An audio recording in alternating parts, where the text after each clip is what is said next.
Dan untuk mengetahui kronologi kasus pembunuhan yang dilakukan keponakan terhadap tantenya sendiri, saat ini kita telah terhubung bersama Kasat Reskrim Polresta Bogor Kota AKP Aji Risnaldi melalui sambungan Zoom meeting. Selamat siang Pak Aji. Selamat siang Mbak. Baik Pak Aji, terkait kasus pembunuhan yang dilakukan keponakan terhadap tantenya sendiri, sebetulnya apa kronologisnya? Bisa dijelaskan Pak? Baik, dapat saya jelaskan bahwa kronologis awal itu terjadi di tanggal 6 April hari Minggu, itu sekitar pukul 16.00. Ada laporan dari masyarakat bahwa ada tindak pidana di salah satu rumah di komplek wilayah Tanah Serial. Setelah didatangi oleh pihak Polsek Tanah Serial bahwa betul ditemukan ada mayat yang bersimbah darah, kemudian ada seorang anak usia 28 tahun itu mengaku melakukan pembunuhan, yang mana dia memukuli si tantenya ini dengan menggunakan tangan kosong, dikarenakan si anak ini sakit hati, yang mana dia disuruh untuk mencuci piring ketika dia ingin izin keluar bermain dengan teman-teman.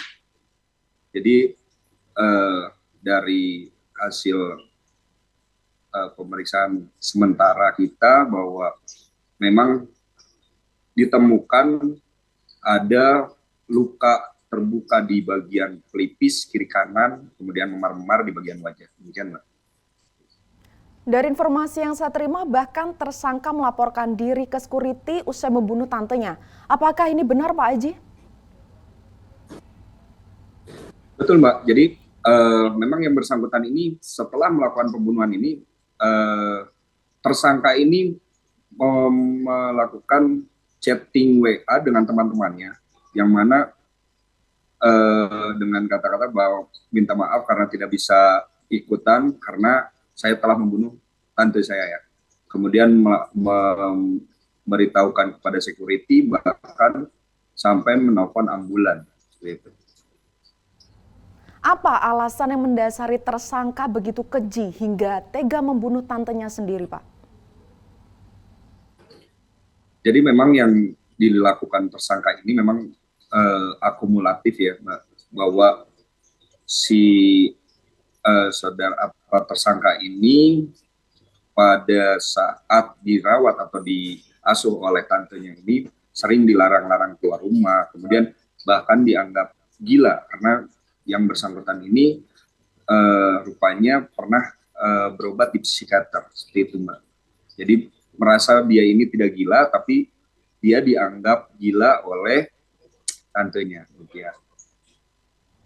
Jika kita melihat rasa kesal ini sudah akumulatif begitu Pak, apakah ada gangguan kesehatan mental terhadap tersangka yang mendasari bahwa mungkin ada pemeriksaan lainnya dari kedokteran seperti itu? Oke. Jadi setelah kita lakukan pemeriksaan, memang ada beberapa riwayat yang bersangkutan ini pernah dirawat di psikiater selama 1 tahun ke belakang. 1 tahun ke belakang ini yang bersangkutan divonis oleh dokter mengidap skizofrenia. Tapi kita belum bisa memastikan apakah levelnya ini ada di level 1 atau level 2. Karena skizofrenia ini bisa sembuh, karena yang terakhir kita temukan bahwa yang bersangkutan ini sudah dinyatakan sembuh 1 minggu sebelumnya, Mbak.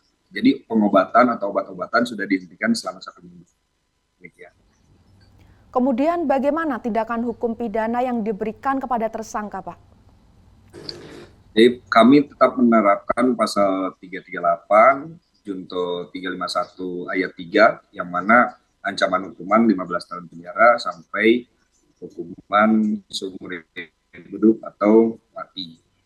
Dan langkah kami karena yang bersangkutan ini ada riwayat ke psikiater, mungkin kemungkinan kita akan koordinasi juga dengan kita akan ambil keterangan dari psikiater apakah level sakit mentalnya ini masih terhitung normal atau sudah di tahap tidak tertolong lagi. Demikian, Mbak.